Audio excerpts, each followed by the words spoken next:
Under this is first one, Eleanor Estes. Before you read, how do we judge the people around us? सबका ध्यान किताब में होना चाहिए. तो वो कहता है हाउ डू वी जज. जज कहते हैं फैसला करना या न्याय करना, या आप किसी चीज़ को उचित कैसे ठहराते हो, उसका मतलब होता है जज. हाउ डू वी जज द पीपल अराउंड अस, यानी वो कहता है कि हमारे आसपास जितने भी लोग रहते हैं आप उनको कैसे पहचानते हो या कैसे उनको आप आइडेंटिफाई करते हो, इसका बिहेवियर कैसा है उसको. तो bye their money, wealth and the processions, यानी वो कहते हैं बाय देयर मनी. अब उसने टॉपिक दिए हैं, धन के द्वारा आप ऐसे उसको कैसे जज करोगे. उसके बाद है उसकी वेल्थ, यानी जैसे ज़मीन ज़्यादा जो होती है वो, एंड प्रोसेशंस यानी उसके हक में क्या है, यानी वो किस चीज़ का मालिक है, यानी क्या क्या चीज़ें हैं उसके पास, किस चीज़ का वो स्वामी है. तो ये उसने 3 टॉपिक दिए हैं. तो और कहता है वो, और is there something of money more enduring value to look for in a person. तो वो कहता है कि इन चीज़ों के अलावा अगर आदमी के अंदर कोई और चीज़ है जिसको हम ये देखकर उसका जज कर सकें कि वो आदमी की जो पर्सनैलिटी है वो कैसी है. यानी 3 चीज़ें हैं, मनी है, वेल्थ है, प्रोसेस है. ठीक है ना. तो इनके अलावा वो कहता है कि देयर समथिंग और मोर एंड्योरिंग वैल्यू, यानी और ज़्यादा जो वैल्यू होती है आदमी की वो और कौन सी चीज़ों में होती है वो बताता है. तो एनी पर्सन, एक आदमी के अंदर कौन कौन सी क्वालिटीज हैं जिसके बतौर हम ये कह सकते हैं कि हाँ ये वो आदमी अच्छा है. तो this story is a sensitive account of how a poor young girl is judged bye her classmates. तो ये छोटी सी लड़की की कहानी है, जिस लड़की की जो क्लासमेट्स होती हैं यानी क्लास की और लड़कियां होती हैं उसको मिसजज करती हैं, यानी उसके बारे में गलत अंदाज़ा लगाती हैं और उसको हमेशा भला बुरा या फिर उसको ऐसे नेगलेक्ट करते मानो ये हमारी क्लास की है ही नहीं, यानी उसके साथ बिहेवियर गलत करती हैं वो. तो लेकिन एंड में उनको जाके पता चलता है कि जिन चीज़ों के पीछे हम दौड़ रहे हैं, यानी जिन चीज़ों के लिए हम भाग रहे हैं क्लास में, वो चीज़ें उसके लिए विरासत में मिली हैं, यानी वो सारी चीज़ें उसकी हैं. यानी वो बहुत ही टैलेंटेड है लेकिन वो अपना टैलेंट दिखाती नहीं है सबके सामने. तो ये एक कहानी है उस लड़की के बारे में कि जिसको जो उसकी क्लासमेट से लड़की साथियां हैं वो उसको मिस जज करती हैं, यानी उसको गलत अंदाज़ा लगाती हैं. Wanda Petronski is a young Polish girl who goes to school with other American children in an American town. यानी जो इसमें जो लड़की है उसका नाम क्या है, वांडा पेट्रोंस्की. यानी एक छोटी सी लड़की है और जो वहाँ किसी स्कूल में, अमेरिका के जैसे लोकल जो एरिया होते हैं वहाँ जो रहती है वहाँ स्कूल में जाती है अमेरिका की में, इन ए अमेरिकन टाउन, यानी अमेरिका के किसी कस्बे में जो छोटी जगह है. These other children see Wanda as different, यानी जो और दूसरे जो बच्चे होते हैं वो वांड्रा को ऐसे देखते हैं कि जानो ये कोई अलग लड़की है, यानी बिल्कुल हमसे बिल्कुल डिफरेंट है. इन मैनी वेज, बहुत सारे तरीक़ों से. Can you gas how they treat her, क्या आप अंदाज़ा लगा सकते हो कि उसके साथ कैसे बिहेव करते थे. ट्रीट कहते हैं बर्ताव करना, यानी किस तरह से उसको वो हैंडल करती थी या उसके साथ कैसा बर्ताव करती थी. तो read the information in the box below, यानी ये जो बॉक्स दिया हुआ है पीछे नीचे इसमें इसको पढ़ना है. Find out more about this community, यानी इसके बारे में जो कम्युनिटी है जो उस लड़की के साथ मिसजज करती है उसके बारे में वो बताती है, या फिर ये जो कम्युनिटी है जो यूनाइटेड स्टेट में जो पॉलिस है. तो उसके बाद कहता है फ्रॉम एन एनसाइक्लोपीडिया ऑफ और द इंटरनेट, यानी ये जो चीज़ है ये कहानी है जो एनसाइक्लोपीडिया बोलते हैं, जैसे कोई बड़ा ग्रंथ, यानी ये बहुत बड़ी किताब ज्ञान की, यानी साहित्य जिसको बोलते हैं एनसाइक्लोपीडिया.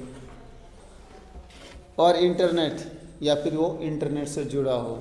तो इसमें लिखा है the Polish American community in the United states, the first Polish यानी immigrants arrive in America in 1608। यानी वो कहते हैं कि सबसे पहले जो पोलिस जो ये किसी देश का नाम है और वहाँ के जो लोग हैं उनको पोलिस कहा जाता है। और इस देश का नाम मेरे ध्यान नहीं आ रहा है, मैं बता दूंगा बाद में। तो ये लगभग 1608 में माइग्रेट करके गए। यानी जैसे हिंदुस्तान से बहुत से लोग विदेश चले जाते थे, माइग्रेट बोलते हैं उसको, यानी एक स्थान से दूसरे स्थान तक जाना। तो वहाँ जो ये पोलिस जो कम्युनिटी है वो अमेरिका में 1608 में आई। But the largest wave of Polish immigrations occurred in the early 20th century. यानी 20th सेंचुरी जब 20वीं शताब्दी शुरू हुई तो सबसे ज़्यादा संख्या में वहाँ लोग माइग्रेट होकर गए, यानी अपने स्थान बदल दिया। और वहाँ पर लगभग 20वीं शताब्दी की जब शुरुआत थी, अर्ली बोलते हैं शुरुआत में, वैन मोर देन 1 मिलियन पोल माइग्रेट्स, यानी लगभग 1 मिलियन, लगभग 10 लाख आदमी वहाँ पर माइग्रेट हुए, बहुत ज़्यादा संख्या में, टू द यूनाइटेड स्टेट, यानी अमेरिका को। The police state did not exist at that time, यानी जो पुलिस जो वहाँ के जो लोग थे उन पर कोई पाबंदी नहीं थी उस वक्त वहाँ पर, तो वहाँ पर वो बहुत ज़्यादा संख्या में चले गए।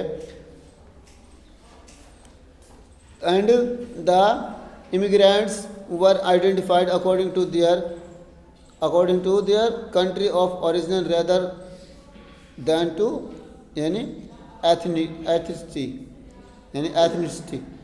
तो बोलते हैं कि बहुत सारे जो लोग थे वहाँ आइडेंटिफाई किए गए, यानी जैसे हमारी पहचान होती है, या ऐसा तो है नहीं कि बिना पहचान के आप दूसरे देश में अब चले जाओगे, नहीं, आपकी अपनी पहचान होनी चाहिए। और उसी के अकॉर्डिंग जब आपका बिहेवियर अच्छा है और आपका पीछे का जो रिकॉर्ड वो अच्छा है तो आपको वहाँ उस देश में आने की जो परमिशन है वो मिलती है। वो कहता है कि were identified according their country of राई, यानी और वो उसी अपने देश के हिसाब से किस क्षेत्र में वो रहते हैं उसी के हिसाब से उनको आइडेंटिफाई किया, उनको पहचान मिलती है। रेदर देन टू ये एथनिसिटी, यानी अपने जो उनकी जैसे अपनी जो वहाँ जहाँ वो छोड़ के आए थे अपनी जो ज़मीन थी उसी के हिसाब से वहाँ उनको अपनी अलग पहचान मिलती है। देवर आइडेंटिफाइड एज रशियन पोल्स, यानी उनको आइडेंटिफाई किया गया था कि ये रशियन पोल हैं, यानी रसिया से यहाँ पर जैसे पोल बोलते हैं, यानी ध्रुवीय इलाके, यानी जैसे बिल्कुल जैसे कोई शहर है उसका लास्ट का जो छोर है, यानी कोई देश का जो तटवर्ती जैसे इलाके होते हैं ना, तट के करीब यानी जो सीमा के पास होते हैं, वही लोग सबसे पहले दूसरे देश में पलायन करते हैं। अगर कोई बाई चांस सिचुएशन ऐसी पैदा हो जाती है तो उनको इसलिए उसने कहा कि रशियन पोल हैं। और German Poles and the Australian Poles, यानी ये लोग जो थे पोलिस वाले, यानी ये पोल बोलते हैं कि ऐसे लोग जो अपने देश के तटवर्ती इलाकों में से भागकर अपने दूसरे देश में माइग्रेट होते हैं, उनको पोल कहा गया है यहाँ पे, यानी और पोल को पोलिस में बदल दिया है। तो वो कहते हैं Russian Poles, German Poles and the Australian Poles, यानी ऑस्ट्रेलिया के लोग वहाँ थे, जर्मनी के भी लोग पहुँचे और रशिया यानी रूस के लोग भी वहाँ पर पहुँच जाते हैं।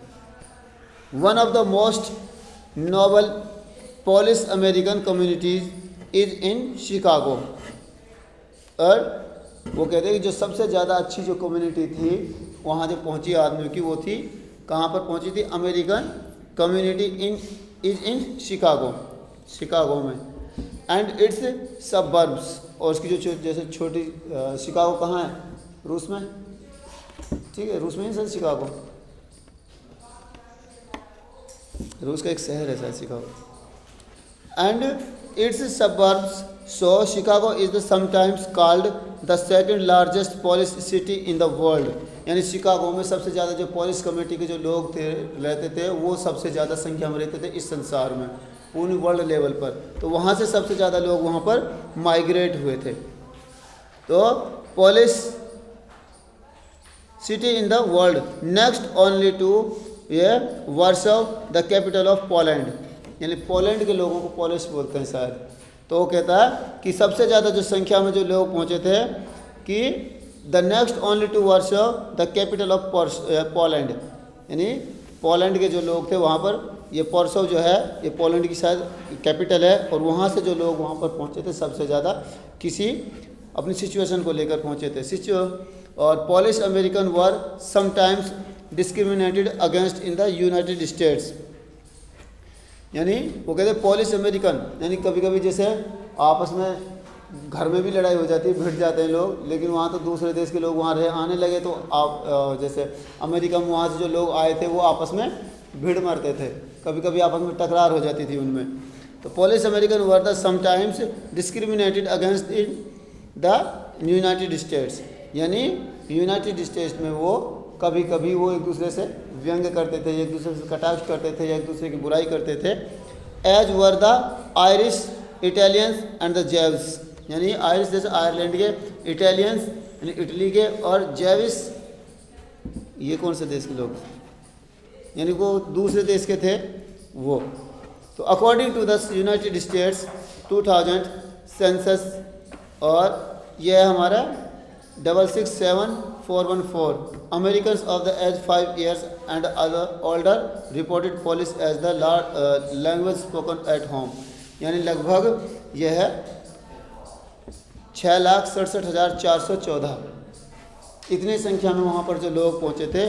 और ये कहते हैं कि एक रिकॉर्ड था, American of the age 5 years and the older reported Polish as the language spoken at home, यानी वहाँ पर ये ज़्यादा एक लैंग्वेज जो थी, एक सबसे ज़्यादा एक लैंग्वेज का यूज़ करते थे, यानी अपने घर पर वहाँ पर जब वो पहुँचे तो विच इज़ अबाउट 1.4%, यानी ऐसा लगता था कि 1.4%, यानी 100 में से 1.4 of the people who speak language other than English, यानी इंग्लिश के अलावा जो दूसरी जो भाषा बोली जाती थी, लगभग ऐसा लगता था मानो कि 1.4, यानी ये लगा लो 1.5% वो दूसरी भाषा बोलते थे।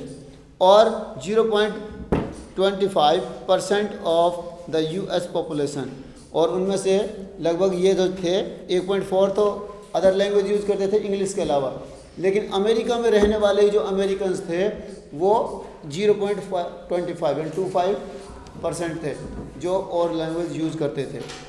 यानी ये एक कहानी है एक लड़की की जिसका नाम है वांडा पेट्रोन्स्की। वो अपने पापा के साथ अपने जो उसका जो देश था वहाँ से जाकर दूसरे देश में आ गई है, और वहाँ जब ये स्कूल में जाती है तो उसके साथ जो वहाँ के जो बच्चे हैं उसके साथ मिसबिहेव करते हैं और उसको छेड़ते हैं, इनके साथ मजाक करते हैं।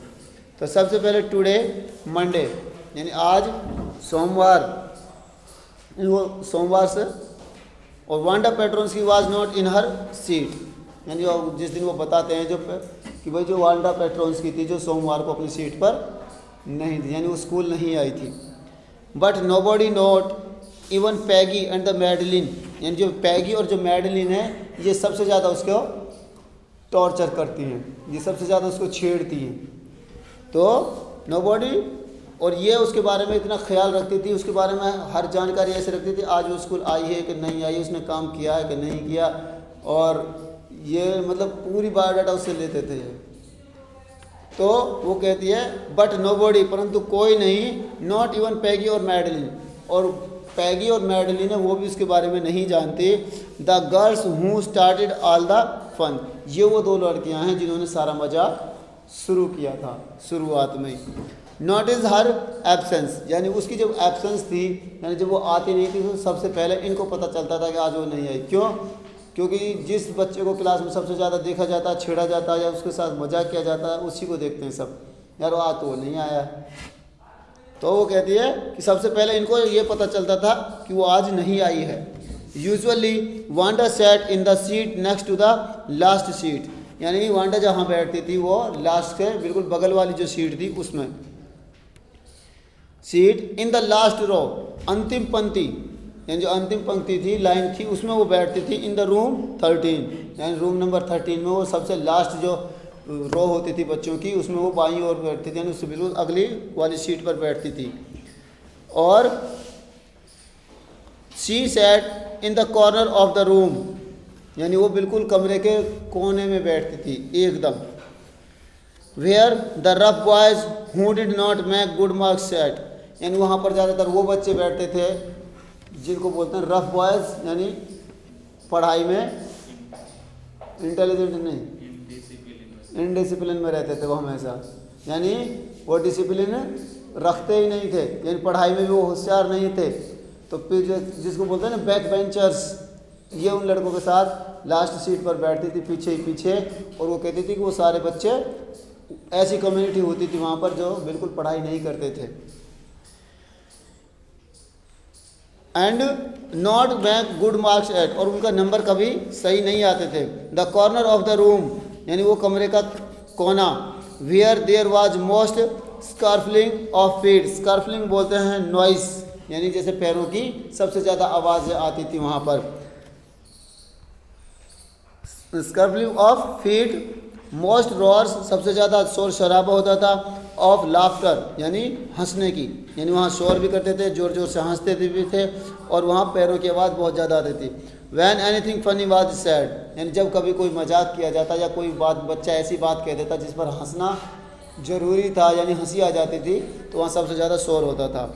And most mud and dirt on the floor, और सबसे ज़्यादा मड बोलते हैं जैसे मिट्टी, एंड डर्ट धूल ऑन द फ्लोर, उस मड कीचड़ को बोलते हैं, लेकिन स्कूल में जैसे बच्चे आएंगे तो कीचड़ सूखी मिट्टी हो जाती है, तो वहाँ पर मिट्टी धूल सबसे ज़्यादा उस फर्श पर रहती थी, उस कोने में लास्ट के कुछ बेंचों के पास। तो Wanda did not sit there because she was rough and noisy, यानी वो क्या कहते हैं, Wanda did not sit there, Wanda वहाँ इसलिए नहीं बैठती थी कि because she was rough and noisy, यानी वो बेकार थी और शोर शराबा करने वाली लड़की थी। किस लिए बैठती थी? ऑन द कंट्रेरी, इसकी वजह ये थी, she was very quiet and rarely sad anything at all, यानी वो बहुत ही ज़्यादा शांत थी, और रियरली बोलते हैं बहुत ही कम, यानी एक ऐसी चीज़ जो बहुत ही कम देखने को मिलती है। Rarely sad anything at all, यानी कभी कोई बमुश्किल से ही उसको रोज़ाना में 1-2 बार बोलते देखा जाता था, यानी वो चुपचाप बैठी रहती थी कोने में और बिल्कुल भी नहीं बोलती थी। And nobody had ever heard her laugh out loud, और कभी किसी बच्चे ने उसकी आवाज़ जो थी हंसने की आवाज़ वो कभी नहीं सुनी थी। आज जोर से जो वांडा पेट्रोन्स की वो हंस रही है, वो उसको हंसते हुए नहीं देखा कभी भी। समटाइम्स, कभी कभी, sweet twisted her mouth into A crude sort of smile, कभी कभी उसको सिर्फ मुस्कुराते हुए देखा था कि किसी बात को लेकर वो थोड़ी सी मुस्कुरा जाती है।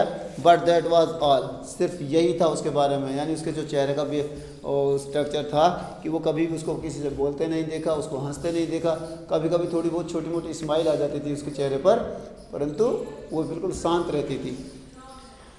Nobody knew exactly why Wanda sat in that seat, यानी वो कहते हैं नोबडी न्यू एग्जैक्टली, यानी पूर्ण रूप से या सही तरीके से उसके बारे में कोई नहीं जानता था कि why Wanda sat in the seat, यानी जो वांडा थी उस सीट पर क्यों बैठती थी।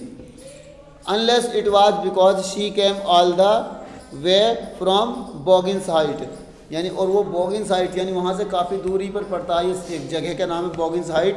And her feet were usually caked with dry mud, यानी सूखी मड, जैसे सूखी मिट्टी में, जैसे काफ़ी दूर से अगर आप बच्चा पैदल पैदल चल के आ रहा है और वहाँ पर जैसे कच्चा इलाका है तो जूतों पे या फिर पैरों पे तो रेत लगनी ज़रूरी है, यानी वो कहते थे कि वो काफ़ी दूर से आती थी और इसी वजह से जो उसके पैर थे वो मिट्टी में, सूखी मिट्टी में सन जाते थे, उन पर मिट्टी लग जाती थी। But no one really thought much about Wanda Petronski, परंतु किसी को भी उसके बारे में कोई ज़्यादा दिलचस्पी नहीं थी, कोई उसके बारे में सोचता नहीं था। Once she sat in the corner of the room, जब वो एक कमरे के उस कोने में बैठ जाती थी तो शायद ही कोई ऐसा ध्यान देता कि शायद वांडा भी यहाँ पर बैठी हुई है। The time when they thought about Wanda was outside of the school hours, यानी वो क्या कहते हैं कि जब स्कूल टाइम ऑफ हो जाता था, यानी या तो सुबह का टाइम जैसे बच्चे जल्दी आ जाते हैं, या फिर लंच का रिसेस का टाइम, या फिर छुट्टी का टाइम, इन टाइमों में बच्चे उसको सबसे ज़्यादा देखते थे कि भाई कहाँ पर आ रही है वो लड़की। वो स्कूल था जो उसमें। तो एट नून टाइम, यानी जैसे दोपहर का समय होता है, when they were coming back to school और in the morning early before school begin, यानी या तो स्कूल के जैसे स्कूल शुरू होने से पहले का जो समय होता था तब उसको घेरती थी, उससे बात करती थी या उसको छेड़ती थी, मजाक करती थी, या फिर दोपहर के बाद जैसे स्कूल से वो बाहर जाती थी छुट्टी होने के बाद। वैन ग्रुप्स ऑफ 2 और 3 और इवन मोर, यानी कभी कभी 2 लड़कियों का ग्रुप या 3 लड़कियों को या फिर उससे भी ज़्यादा कई लड़कियाँ इकट्ठी हो जाती थी उसको छेड़ने के लिए। Would be talking and laughing on their way to the school yard, और स्कूल का जो आंगन था यानी ग्राउंड था उसमें उसको छेड़ती थी और उससे बात करती थी कि तुम तुम्हारी जो लैंग्वेज है या तुम उसके ऊपर हंसती थी वो, यानी तुम्हारा जो वो ड्रेसिव है, यानी तुम्हारा जैसे ड्रेसिंग है, कपड़े कैसे पहनती हो, यानी तुम्हारे जो कपड़े हैं वो तुम्हारे पास अच्छे नहीं हैं, या फिर तुम बहुत गरीब हो, यानी ऐसे उसके पास ऊपर वो कटाक्ष करती थी। तो देन तब समटाइम्स कभी कभी दे वेटेड फॉर वांडा, यानी उसको छेड़ने के लिए, अगर वो स्कूल में थोड़ी सी लेट हो जाती थी ना तो उसको छेड़ने के लिए उसको इंतज़ार करती थी बाहर स्कूल के रुक कर, वो आएगी हम उसको छेड़ेंगे। To have fun with her, यानी उससे मजाक करने के लिए। द नेक्स्ट डे, अगले दिन ट्यूसडे, यानी वहाँ मंगलवार था। Wanda was not in school either, आज भी वांडा स्कूल नहीं आई थी। And nobody noticed her absence again, और किसी ने उसकी ओर ध्यान ही नहीं दिया कि आज भी वो स्कूल नहीं आई है।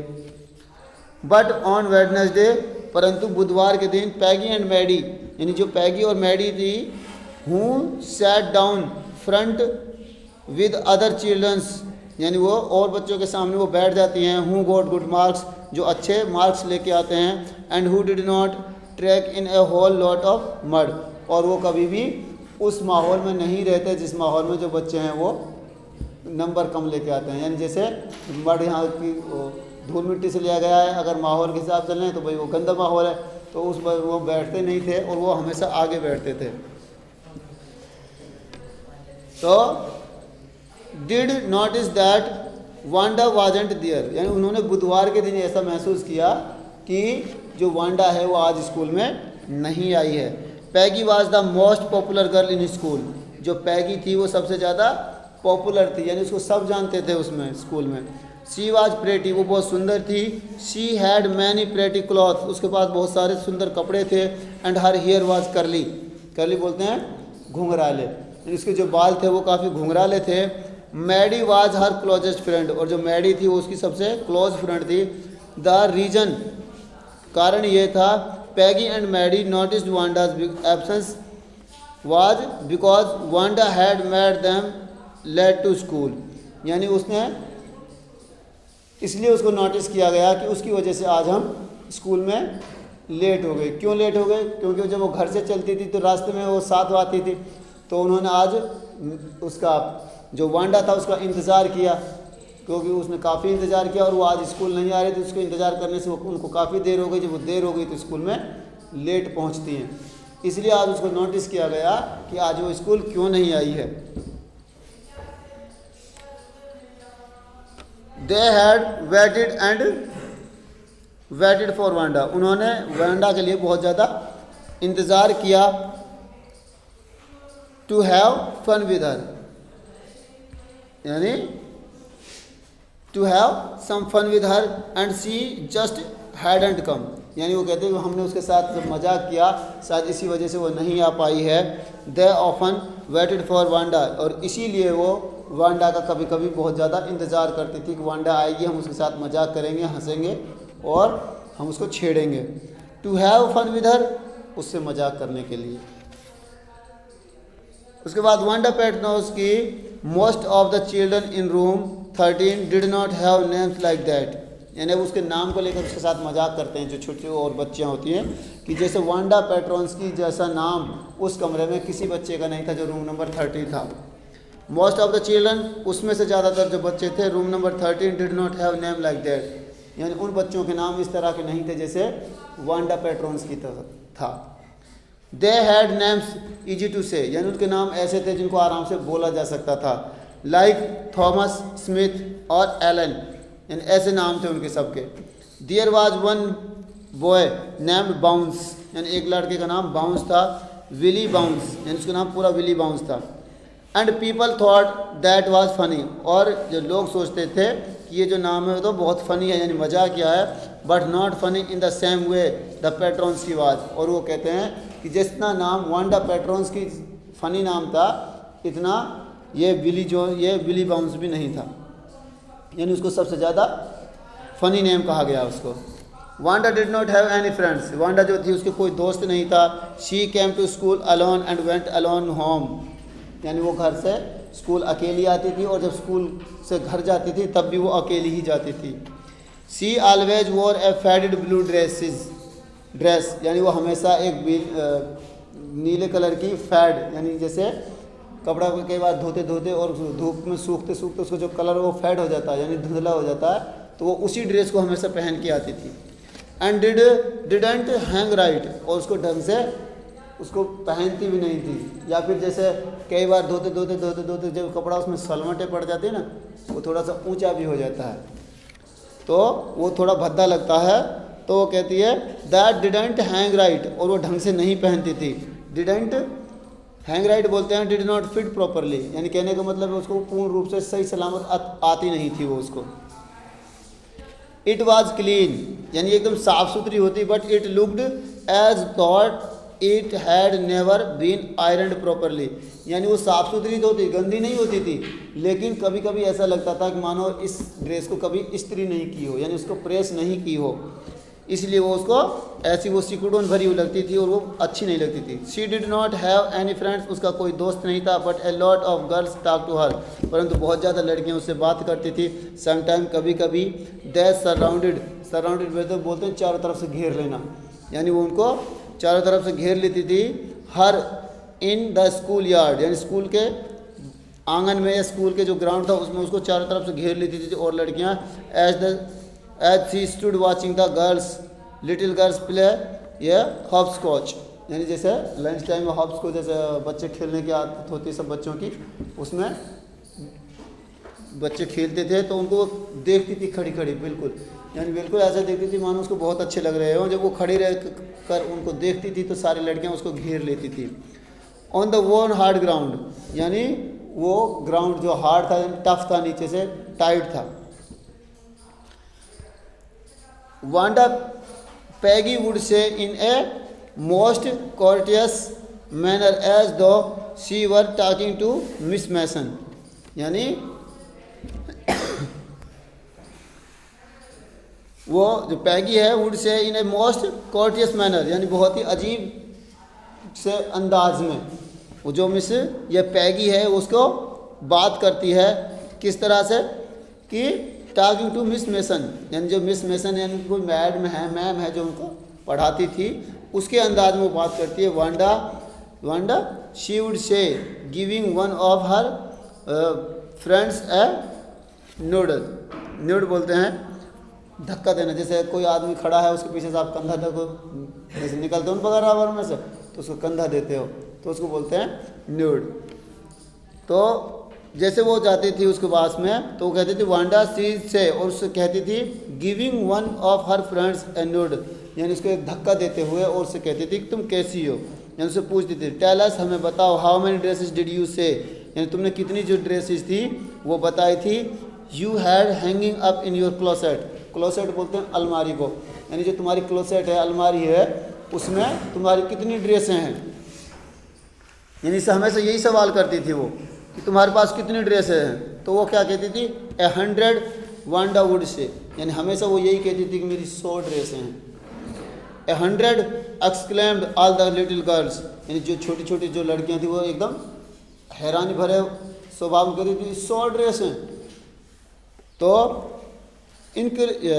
incredulously and she and the little ones would stop playing hopscotch and listen, यानी incredulously बोलते हैं showing unwillingness to believe, यानी एक ऐसी स्टेट भाई उस बात को सुनकर ऐसा लगे कि ये तो भरोसे के काबिल ही नहीं है, यानी वो हैरानी भरे स्वर में बोलती है, यानी मुझे इस बात पर भरोसा नहीं होता भाई, इसके पास 100 ड्रेसें हैं।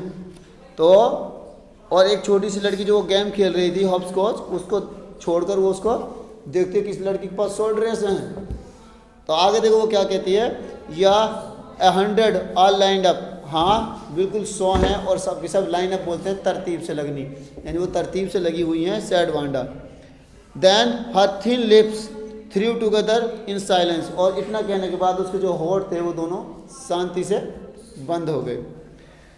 व्हाट आर दे लाइक, यानी वो किस तरह की दिखाई देती है, यानी कैसी किस कपड़े की हैं, वो किस तरह की दिखती हैं। तो बोलती है ऑल सिल्क, सारी रेशमी है। आई बैट, मैं शर्त लगा सकती हूँ सैड पैगी, पैगी क्या कहती है, या ऑल सिल्क ऑल कलर्स, वो जो वांडा है वो तो कि मेरे पास 100 ड्रेस हैं और सब के सब सिल्क में हैं। तो जो ये पैगी वो कहती है मैं शर्त लगा सकती हूँ ऐसा कुछ भी नहीं है।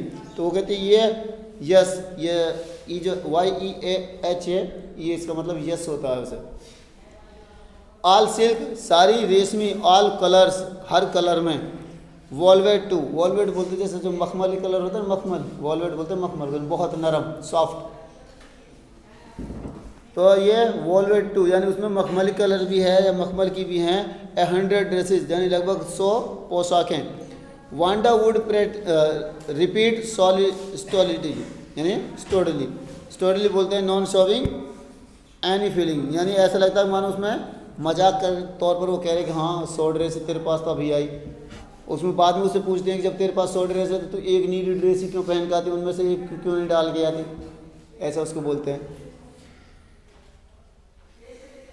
तो all lined up in my closet, यानी वो बिल्कुल तरतीब से लगी हुई हैं जो मेरी क्लोसेट में हैं।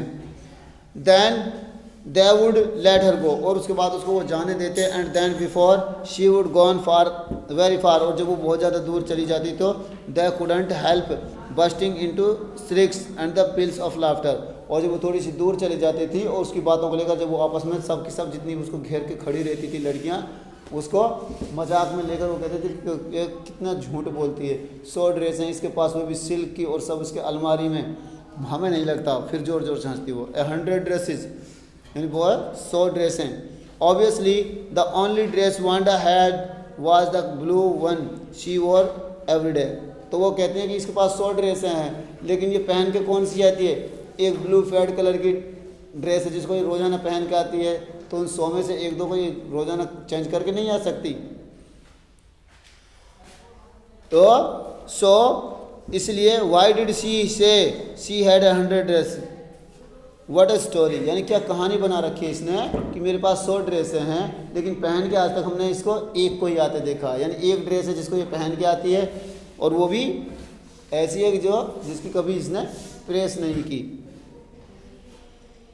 How many shoes did you से, यानी वो कहती है how many shoes did you से यू हैड, तो 60 पेयर्स, वो कहती है कि लगभग 60 जोड़े जूते हैं मेरे पास। यानी उससे पूछे जाते थे कि तुम्हारे पास कपड़े कितने हैं, कुछ बच्चों को फोन करना है, फोन उनको करने के लिए अब तक बोर्ड, जब उसके वो उससे पूछा जाता कि तुम्हारे पास कितनी ड्रेसें हैं तो वो 100 बता देती। उसके बाद जूतों के कहते थे तो कितने बता देती, 60 पेयर्स, यानी लगभग 60 जोड़े जूते बताती थी। Are lined up in my closet, जो मेरी अलमारी में बिल्कुल लाइन से लगे हुए हैं। क्राइज ऑफ ये exaggerated politeness greeted this all alike, यानी वो कहती है कि उसके ऊपर बिल्कुल मजाक कर देती। क्राइज ऑफ बोलते हैं जैसे चिल्लाना, यानी वो कहते थे कि ये तो बिल्कुल बकवास करती है, इसमें ऐसा कुछ हो नहीं सकता, क्योंकि ड्रेस तो ये एक ही पहन के आती है, जूते भी वही हैं, जूते कभी होते हैं कभी नहीं होते। तो ये कहते हैं कि मेरे पास 60 जोड़ी हैं, तो 60 में से एक दो को नहीं पहन के आती कि ये, तो वो बोलती oh know every pair is different, और वो कहती है कि हर जोड़ा जो है वो एकदम अलग है, यानी बिल्कुल डिफरेंट है। ऑल कलर्स, हर कलर में है। ऑल लाइंड अप, सारे लाइन से लगे हुए हैं। तो Peggy who had thought up this game, यानी जो पैगी थी इस खेल के बारे में सोचती है कि ये झूठ क्यों बोलती है। एंड मैडी, और मैडी भी, हर इंसेपरेबल फ्रेंड, यानी उसकी जो इंस्पायरेबल फ्रेंड बोलते हैं जो उससे प्रेरित होती है, यानी जैसे जो पैगी कहती है वैसे ही मैडी मानती है उस बात को। तो we were always the last of leave, यानी वो कहते हैं जब छुट्टी होती स्कूल में तो सबसे लास्ट में वो दोनों ही बाहर जाती थी। Finally Wanda would move up the street, और जो वांडा थी उनके पीछे पीछे जब वो चली जाती थी तो वांडा सबसे पीछे जाती थी। क्यों? क्योंकि अगर उनके साथ जाती या उनसे वो पहले जाती तो वो लड़कियां उसको छेड़ती और उसको मजाक करती थी उसके साथ, इसलिए वो सबसे लास्ट में जाती थी। Move up the street her eyes dull and her mouth close, यानी उसकी जो आंखें थी वो ऐसी थी मानो इसमें कोई दम नहीं है, यानी वो कभी किसी चीज़ को ऐसे नहीं देखती थी भाई ये तो इसमें इसको ये चीज़ अच्छी लग रही है, और उसका जो मुंह है वो हमेशा बंद ही रहता था। और hitching her left shoulder every now and then in the funny way she had, यानी हिचिंग बोलते जैसे ड्रेस होती है जैसे थोड़ी सी ढीली होने की वजह से जैसे कंधा बार बार जैसे ड्रेस नीचे गिरती है छोटे से बच्चों की, ऐसे वो कहते हैं कि वो अपने कंधे पर से जो ड्रेस थी उसको कभी ऊपर करती वो नीचे आ जाती फिर ऊपर करती, यानी वो हमेशा ऊपर नीचे ही उसको करती रहती थी, यानी उसको कंधा दिखाई देता था कई बार। Way she had finishing the walk to the school alone, यानी जब तक वो स्कूल आती थी अपने रास्ते में, पूरे रास्ता जब वो देखती थी आते हुए, तो उसका जो कंधा था वो दिखाई देता था, कभी उसको ढक लेती थी फिर दिखाई देता था, यानी वो ड्रेस ढीली होने की वजह से वो ऐसा होता था। तो पैगी वॉज नॉट रियली क्रूअल, जो पैगी थी वो वास्तव में इतनी क्रूअल नहीं थी, यानी इतनी निर्दयी नहीं थी, यानी वो भी अच्छा समझती थी। She protect small children from bullies, bully बोलते हैं जो अपने आप को ताकतवर मानते हैं, यानी जैसे बड़े बच्चे छोटे बच्चों को धमकाते हैं, जिनको दबंग बोलते हैं, यानी कहते हैं ना कि भाई मैं सब कुछ हूँ, वो छोटे बच्चों को अपने हिसाब से पीटते हैं, यानी तुम ऐसा करो वैसा करो ऐसा करो, यानी वो ऐसे बच्चों को, छोटे बच्चों को जो पैगी थी वो उन बच्चों से बचाती थी। And she cried for hours if she सा एन एनिमल मिसट्रीटेड, यानी वो कहते हैं अगर किसी जानवर के साथ मिसट्रीट कहते हैं बुरा व्यवहार करना, यदि किसी जानवर के साथ भी कोई बुरा व्यवहार करता था तो उसके लिए भी वो काफ़ी देर तक चिल्लाती थी, यानी उसको बुरा लगता था कि कोई किसी जानवर को पीटे। If anybody had said to her, यदि कोई उसको कुछ कहता तो उसके बारे में, don't you think that is a cruel way to treat Wanda, तो वो क्या कहती, यानी वो दूसरे बच्चों को, तो छोटे छोटे बच्चों को बड़ों से बचा देती थी, यानी अगर किसी जानवर को कोई पीटता था तो भी उसको बुरा लगता था। तब उससे कोई आकर ये पूछता था कि तुम जो पैगी को उसके वांडा के साथ करते हो, तुम उसको छेड़ती हो, उसके साथ मजाक करती हो, तो क्या वो तुम अच्छा करती हो? तो she would always been very surprised, यानी वो उस बात को लेकर बहुत हैरान हो जाती थी। कुरवल यानी बिल्कुल निर्दयी। वाई डिड द गर्ल से शी हैड 100 ड्रेसेज, यानी उसको बुरी बात ये लगती थी, वो ये क्यों कहती है कि उसके पास 100 ड्रेस हैं, उसके पास 100 ड्रेस है ही नहीं, तो वो क्यों कहती है, झूठ क्यों बोलती है वो? Why did anybody could tell that, anybody could tell that was a lie, यानी हर आदमी यही कह सकता था उस वक्त, ये जो लड़की है वो झूठ बोल रही है और ऐसा कुछ भी नहीं है। तो उसके बाद वो कहती है why did she want to lie, यानी वो झूठ क्यों बोलेंगी, यानी वो जो लड़की है वो झूठ क्यों बोलेगी। And she wasn't just an ordinary person, यानी वो तो एक साधारण सी, एक छोटी सी बालक है, लड़की है। Else why did she have a name like that, और उसका जो नाम है वो भी ऐसा है मानो बिल्कुल मजाकिया है, और ऐसा लगता है कि मानो उसका जो नाम है पता नहीं उसके माँ बाप ने क्या सोच कर रखा होगा। Anyway they never made her cry, परंतु वो कहते हैं हम उसको कभी रुलाते नहीं है, सिर्फ उससे पूछते हैं, यानी उससे सिर्फ मजाक करते हैं। एज फॉर मैडी, यानी अगर हम मैडी की बात करते हैं तो this business of asking Wanda every day how many dresses and how many hats, यानी उनका ये रोजाना का बिजनेस था कि तुम्हारे पास कितनी ड्रेसें हैं, कितने हैट्स हैं, कितने जूते हैं, यानी उससे पूछा करती थी वो रोजाना।